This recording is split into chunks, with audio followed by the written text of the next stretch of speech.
So, labor, material, and overhead goes into the work in process account. Notice that we can have an inventory of material, and now we can have an inventory of work in process.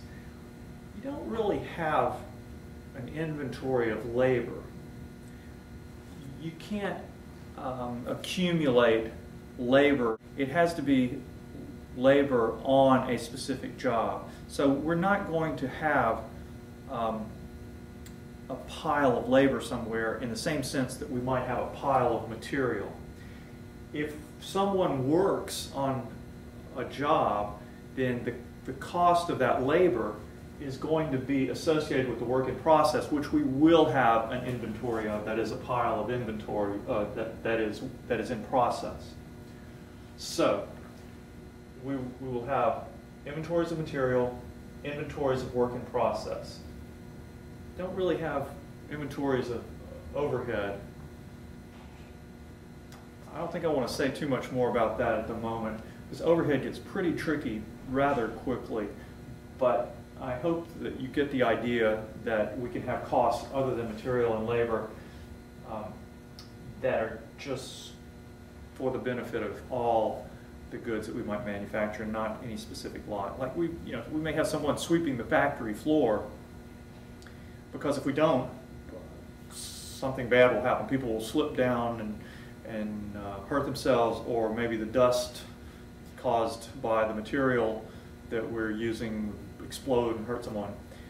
So the cost of having someone sweep the floor or pay insurance on the factory building benefits all the jobs that we work on, and not any specific job. So we want to accumulate those overhead costs, and we want to allocate some overhead costs to any specific job that we're working on. But the overhead, the costs that we incur for those sorts of broad category of costs can't be associated directly with a specific job. So, for example, we might have some material that's directly related to a specific job order we have, and we might also have some material that's not specifically related to a job, and so we might take that and treat some of the material costs as overhead. And the same is true of labor. Some labor can be identified with a specific job that we're working on, a specific set of inventory, a specific group of inventory that we're constructing. And some labor might be more generic and benefit all jobs, and so we might take part of the labor costs that we incur and treat them as overhead. So we have direct materials that go into work in process. We have indirect material that we will treat as an overhead cost. We have direct labor, which increases the total cost of work in process. And we have some labor that's indirect that increases what we think of as overhead costs. So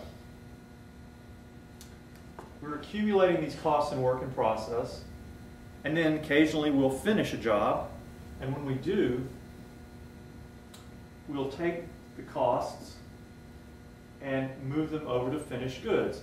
Now, in my little picture over here of a factory, I like to think about segregating the finished goods and putting them over here in the corner of the factory for finished goods, where we keep finished goods.